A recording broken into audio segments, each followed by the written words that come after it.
ভগবানের নাম রাম।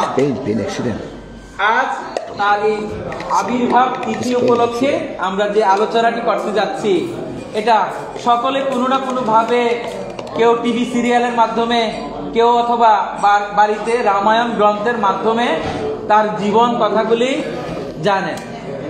এই কথাগুলি আমরা যতবার শুনব ততবারই আমরা অনুপ্রাণিত হব। কেননা ভগবান রাম, তার নামই হলো মর্যাদা পুরুষোত্তম। তিনি তার সমস্ত কিছুর মর্যাদাকে উপেক্ষা না করে তিনি কোনো সিদ্ধান্ত নিতেন না। তিনি ছিলেন পিতা মাতার একমাত্র আদর্শ সন্তান এবং তিনি স্বামী হিসাবে একজন আদর্শবান স্বামী, নীতিবান স্বামী ছিলেন এবং ভাতৃত্রয়ের মধ্যে তিনি ছিলেন সর্বোত্তম ভ্রাতৃত্ব হৃদয়বান ব্যক্তি। এই ব্যক্তির জন্ম আলোচনা করা আমাদের সকলের দুঃসাধ্য। কেননা এই আলোচনাটি লিখেছিলেন যার নাম বাল্মীকি মুনি। তিনি, তার পূর্ব নামটি ছিল রত্নাকর দস্যু নামে একজন ব্যক্তি ছিল। তিনি একদম দুর্দর্শ ডাকাত ছিল। তিনি, এই বাল্মীকি মুনি, যখন তার নাম রত্নাকর দস্যু ছিল, তিনি পথে মধ্যে হাইজ্যাকার হিসেবে ছিলেন। পথে যেসব ধনী ব্যক্তিরা বাণিজ্য করে বাড়িতে যেতেন, কৃষকেরা ঘরে যেতেন, তখন তিনি সমস্ত ব্যক্তিদের, পথচারীদের সম্পদ লুণ্ঠন করতেন, কেড়ে নিতেন এবং মেরে ফেলতেন। এই দুর্দর্শ ডাকাতের অত্যাচারে মানুষ অতিষ্ঠ থাকত। সেই পথে একদা ব্রহ্মা, বিষ্ণু, মহেশ্বর এবং নারদ মুনি সমেত তারা যেতে লাগলেন মানব রূপে। তাদের নিজস্ব স্বরূপকে ছেড়ে মানব রূপে যখন যেতে লাগলেন, এই ডাকাত রত্নাকর দস্যু তাদেরকে বেঁধে ফেললেন এবং তাদেরকে লুণ্ঠন করার জন্য যখন আক্রমণ করলেন, তখন নারদ তাকে জিজ্ঞাসা করলেন, তুমি যে এই অপরাধ অন্যায়টি করছো, এই দুর্দর্শ অপকর্মটি করছো, কাদের জন্য করছো? তারা কি তোমার এই পাপের বোঝাটা গ্রহণ করবে? তিনি বলছিলেন, রত্নাকর দস্যু বলেছিলেন যে কেন নয়, অবশ্যই করবে। আমি যাদের জন্য এই উপার্জনটি করছি অন্যায় অবিচার করে, যাদেরকে আমি লালন পালন করার জন্য করছি, তারা অবশ্যই আমার পাপের বোঝাও নিতে হবে। মনে হয় না কেউ নিবে তোমার এই পাপের বোঝা, তুমি তা প্রমাণ করে আসো। যদি তোমার এই পাপের ভাগ কেউ নিতে পারে, তাহলে তুমি আমাদের থেকে লুণ্ঠন করতে পারো। তখন ভগবান ব্রহ্মা, বিষ্ণু, মহেশ্বর এবং নারদ মুনিকে গাছের গোড়ায় বেঁধে রত্নাকর দস্যু যখন তার গৃহে ফিরলেন, তখন তার স্ত্রীকে জিজ্ঞেস করলেন যে আমি যে অন্যায় উপার্জন করে তোমাদেরকে জীবিকা নির্বাহ করে খাওয়াচ্ছি, তোমরা কি আমার এই পাপের ভাগ দিবে? স্ত্রী বলছে যে তুমি আমার ভরণ পোষণের দায়িত্ব নিয়েছো, তুমি কিভাবে উপার্জন করবে সেটার জন্য আমি দায়বদ্ধ নই, আমি কেন তোমার পাপের বোঝা নেব? তুমি তো আমাকে ভরণ পোষণের দায়িত্ব নিয়েছো। স্ত্রী সেই দায়িত্বটি নেননি। তারপর তিনি পিতামাতার কাছে গেলেন। পিতামাতা বলছে যে আমরা তোমাকে জন্ম দিয়েছি এবং শৈশবে তোমাকে মানুষ করেছি এবং কুলে পেটে মানুষ করার সময় কতই না কষ্ট করেছি, আমরা তো তোমাকে এই অন্যায় অপকর্মের শিক্ষাটি দেইনি। এখন আমরা বৃদ্ধ হয়েছি, তুমি আমাদেরকে প্রতিপালন করবে বলে, কিন্তু তুমি এই এখন যদি অন্যায় করে আসো, সেটার জন্য আমরা দায়বদ্ধ নই, এই পাপের ভাগ আমরা নিব না। তখন এই মানে রত্নাকর দস্যু নিরাশ আর হতাশার চোখ নিয়ে তিনি এই বনে ফিরে গেলেন এবং ব্রহ্মা, বিষ্ণু, মহেশ্বর এবং নারদের কাছে তিনি পরাজিত অবনত মস্তকে বললেন যে আমার পাপের বোঝাটি কেউ নিল না। তাহলে এখন এই পাপ থেকে আমি কিভাবে মুক্ত হতে পারি, সেই প্রশ্নটি আসবে। তখন ভগবান ব্রহ্মা তাকে বলল এবং শিব তাকে বলল এবং বিষ্ণু নিরিবিলি চেয়ে আছেন। নারদ তাকে বলল যে একটা উপায় তো আছে, তুমি যদি রাম নাম নিতে পারো এবং অনর্গল সেটা জপ করো, তাহলেই তোমার মুক্তি হবে। তখন এই ব্যক্তিটি রাম নাম দিয়ে আসা সম্ভব হয়নি। সে মরা মরা জপ করতে লাগলো। এই মরা মরা জপ করতে করতে যখন রাম রাম জপ করতে লাগলো, তখন তার ভিতরে যে দিব্য জ্যোতির আবির্ভাব হয়েছিল, এই রত্নাকর দস্যু যে গাছের গোড়ায় বসে ধ্যান করতে করতে রাম নাম জপ করতে লাগলেন, সেটা 1000 বছর পেরিয়ে গেল। তার এই শরীর, নশ্বর শরীরটি, আমরা বলি যে আঞ্চলিক ভাষায় উলু ধরছে, উই বা ডিবি, এই উই পোকায় তাকে মানে বাসা বেঁধেছিল। তাই উইর আরেক সংস্কৃত নাম হলো বাল্মীকি, অর্থাৎ বালু যে পোকা, বালু দিয়ে মেকি মানে একটি ডিবি তৈরি করা হয়েছিল। এই তার শরীরটা এভাবে বালুর স্তূপে পরিণত হয়ে গেছিল। আর সেই দিব্য রাম নাম জপ করতে করতে এক সময় তিনি প্রকাশিত হলেন আলোক রূপে, এবং ব্রহ্মা বিষ্ণু মহেশ্বর তাকে জাগরণ করেছিলেন, এবং এই পথ দিয়ে আবার ফিরে যাওয়ার পথে তাকে সঞ্জীবিত করে এই বাল্মীকি নাম দিয়েছেন, এবং তারা সন্তুষ্ট হয়েছিলেন। এবং এই তার এই দিব্য তপস্যার ফলে তাকে এই রামায়ণ লেখার কথাটি বলেছেন। আমরা হয়তোবা জানি, কেউ বলে যে রাম জন্ম না হতে রামায়ণ লেখা হয়েছে, যদিও এটা তথাকথিত কথা, কিন্তু এই বাল্মীকি মুনি এই রামায়ণ গাথাটি লিখেছিলেন। এখন এই রাম জন্ম হয়েছে এই চৈত্র মাসের যে বসন্ত ঋতুতে, চৈত্র মাসের যে শুক্ল তিথি বা নবমী তিথিতে তিনি জন্মগ্রহণ করেছিলেন।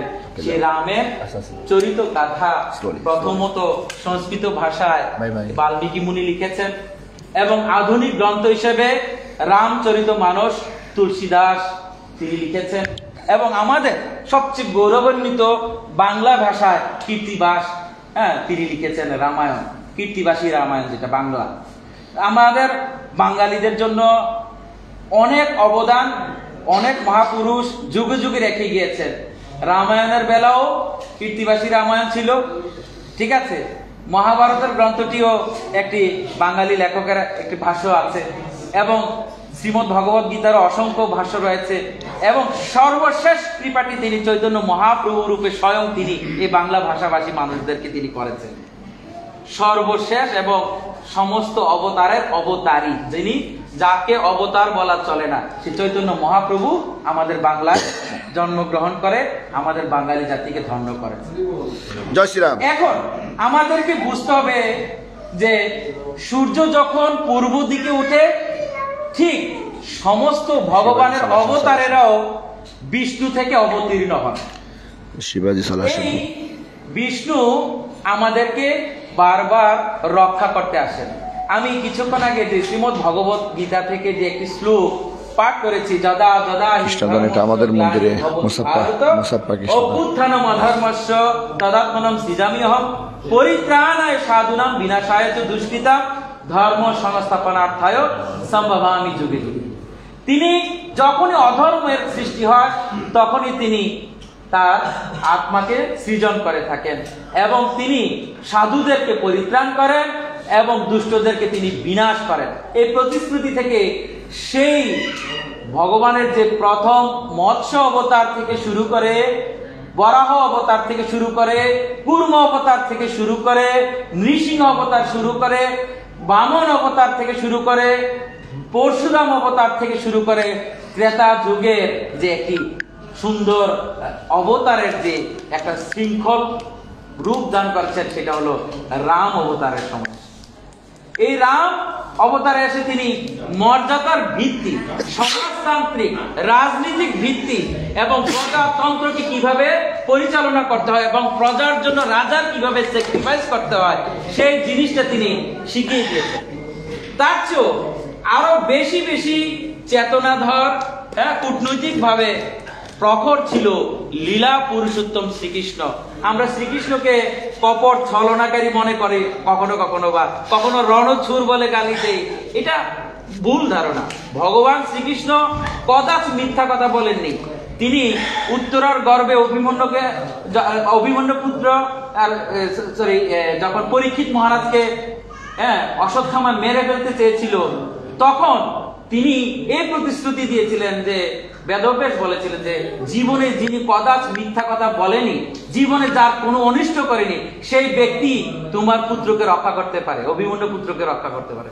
তখন এই জগতের মধ্যে সিলেকশন করা হয়েছে যে একমাত্র ভগবান শ্রীকৃষ্ণ একজন চরম সত্যবাদী ছিল। আজকে আমরা তাকে চরম মিথ্যাবাদী বলেও খুশি, বলে চোর বলতো মজা লাগে। সে ননি চোরা ছিল, সে আছিল নন্দ ঘোষের পুত্র, রাজার পুত্র, তার লক্ষ লক্ষ গাভী ছিল, সে কিসের জন্য চুরি করবে? কিন্তু এইসব কথা বলে আমরা হাসি, ভক্তরা চোর বানায় তাকে, রসিক শেখর বানায় তাকে। কিন্তু না, তিনি কদাচিৎ মিথ্যা কথা বলেননি, তিনি নিজের প্রতিশ্রুতি রক্ষা করতেন, তিনি অত্যন্ত সত্যবাদী ছিলেন। তিনি অন্যায়কে প্রতিরোধ করার জন্য যদি প্রয়োজন হয়, তিনি কাউকে হত্যার নির্দেশ করার জন্য, যেমন কর্ণকে তিনি পিছনে তীর নিক্ষেপ করার জন্য অনুমোদন করেছিলেন, কিন্তু তার পূর্ব তিনি এই যুদ্ধটাকে বিরতি দেওয়ার জন্য তিনি মানে শান্তি দূত হিসেবে ওই হস্তিনাপুরে তিনি হাজির হয়েছিলেন। তিনি কখনো অশান্তি চাননি। এইভাবে রাম এবং কৃষ্ণের লীলাগুলি অভিনব, উন্নত। এখন আমরা মূল পর্বে চলে আসি যে রাম জন্মগ্রহণ করেছিলেন। আমরা সাধারণত রামের পিতা রাজা দশরথকে জানি, এবং তার মাতা কৌশল্যা, তার বিমাতা কৈকেয়ী এবং তার তৃতীয় মাতা সুমিত্রা দেবীকে আমরা জানি। একদা রাজা দশরথ তিনি একজন মানে এই সৌর বংশের, সূর্য বংশের এবং রঘুকুলের এই রাজা। তিনি যখন জন্মগ্রহণ করেছিলেন, তিনি যখন তার এই রাজ্য পরিচালনা করেছিলেন এবং তিনি বিভিন্ন অসুরের সাথে যুদ্ধ করে রাজ্যের এই অযোধ্যার শান্তি ফিরিয়ে এনেছিলেন। সুমিত্রা এবং কৈকেয়ীকে সাথে করে নিয়ে তিনি বিভিন্ন যুদ্ধে তিনি অংশগ্রহণ করেছিলেন। এই রাজা দশরথ যদিও রাজ্যের শান্তি শৃঙ্খলা ফিরিয়ে একটি সুশৃঙ্খল পরিবেশ তৈরি করেছিলেন, কিন্তু তিনি একটু দুঃখী ছিলেন। তার পুত্র সন্তান, তার কোনো সন্তান ছিল না। যদিও তথাকথিত কোনো গ্রন্থে তার একটি মেয়ে ছিল শান্তা নামে। তিনি আমাদের বঙ্গের সাথে যে অঙ্গরাজ্যের যে একটি রাজ্যে তার বিয়ে হয়েছিল, রামের একটি বোন ছিল। কিন্তু এটা রামায়ণে তেমন একটা ফোকাস নয়, আলোকিত নয়। আমি সেদিকে যাচ্ছি না, আমরা রামের জন্ম নিয়ে আলোচনা করব। এখন এই রামের পিতা দশরথ দুঃখী ছিল তার পুত্র সন্তান নেই বলে। তো তিনি তার রাজ্যে তার নিয়মিত ধর্মগুরু বশিষ্ঠ এবং বিভিন্ন মহারাজগণের সাথে এই দুঃখের কথা যখন তিনি বললেন যে আমার পুত্র সন্তান চাই, পুত্র সন্তান কিভাবে আমি লাভ করতে পারি, কেননা তিনি কিছুকাল পূর্বে মানে রাজা দশরথ একটি অভিশাপও অভিযুক্ত ছিলেন, তাই তার পুত্র হয়নি। কেননা তিনি ভুলবশত তিনি একজন অন্ধ পিতা মাতার পুত্র শ্রাবণ কুমারকে হত্যা করেছিলেন একটি জলহস্তি ভেবে। এটা আমাদের কথার পেছনে কথা লেগে যায়। অন্ধ শ্রাবণ মানে অন্ধ পিতা পুত্রের মানে পিতার সন্তান শ্রাবণ যখন তার পিতা মাতাকে নিয়ে কাঁধে ঝুলিয়ে ভার ঝুলিয়ে তীর্থ ভ্রমণের উদ্দেশ্যে রওনা করেছিলেন এক বনের রাস্তা দিয়ে, আর সেই পথে শিকারীর উদ্দেশ্যে রওনা দিয়েছিলেন রাজা দশরথ। আর সেই সময় পিতা মাতার জল পিপাসা লাগলে পিতা মাতার জন্য জল আনার জন্য যখন রাজা মানে শ্রাবণ কুমার যখন নদীর কিনারায় গেলেন, আর সেখানে জলের শব্দ শুনে রাজা দশরথ শ্রাবণ কুমারকে তীর নিক্ষেপ করে হত্যা করে। তখন অন্ধ পিতা মাতা কাছে যখন তার মৃতদেহটি নিয়ে গিয়ে রাজা দশরথ ক্ষমা চাইলেন যে আমি ভুলবশত তোমার সন্তানকে হত্যা করেছিলাম, এই ঘটনা হয়েছে, তখন পিতামাতা তার সন্তান হারার ভয়ে তিনি তাকে অভিশাপ দিয়েছিলেন যে তুমি কখনো সন্তান প্রাপ্তি হবে না, বা সন্তান যদি হয়েও থাকে সন্তানের হাহাকারে তোমার একদিন মৃত্যু হবে, তুমি সন্তানের অনুপস্থিতি তোমার জীবনটা কাটবে। এই অভিশাপে তার মানে দীর্ঘকাল যখন তার সন্তান লাভ হচ্ছিল না, তখন তিনি যখন তার গুরু বশিষ্ঠের কাছে সন্তান কৃপার আশায় তিনি মিনতি করলেন, তার গুরু বশিষ্ঠ তিনি তাকে বললেন যে আমরা একটি অশ্বমেধ যজ্ঞ করতে পারি, আর অশ্বমেধ যজ্ঞের প্রভাবে যজ্ঞের যে ফলটি হবে সেই ফলের মাধ্যমে তুমি পুত্র সন্তান লাভ করবে। তারা একদা একটি যজ্ঞের আয়োজন করলো। সেইখানে এই যজ্ঞের কুণ্ড থেকে অগ্নি থেকে হ্যাঁ, ভগবান অগ্নি তাদেরকে বিভিন্ন পায়েসের ব্যবস্থা করেছিলেন। এই পায়েসটিকে তিনি যখন রাজা দশরথ কোন রানীকে খাওয়ানোর জন্য সিদ্ধান্ত দিলেন, প্রথমত কৈকেয়ী বললেন যে তারা ছোট বোনের মতো, তাদেরকেও তিনি এটা ভাগ করে দিয়েছিলেন। তো প্রথম কৈকেয়ী গ্রহণ করেছিলেন বিদায় কৈকেয়ীর পুত্র ভরত হয়েছিল, কৌশল্যা তার আগে খেয়েছিলেন বিদায় তার পুত্র রাম হয়েছিল, এবং দুই রানী মিলে আবার তাদের কোটা থেকে ভাগ করে দিয়ে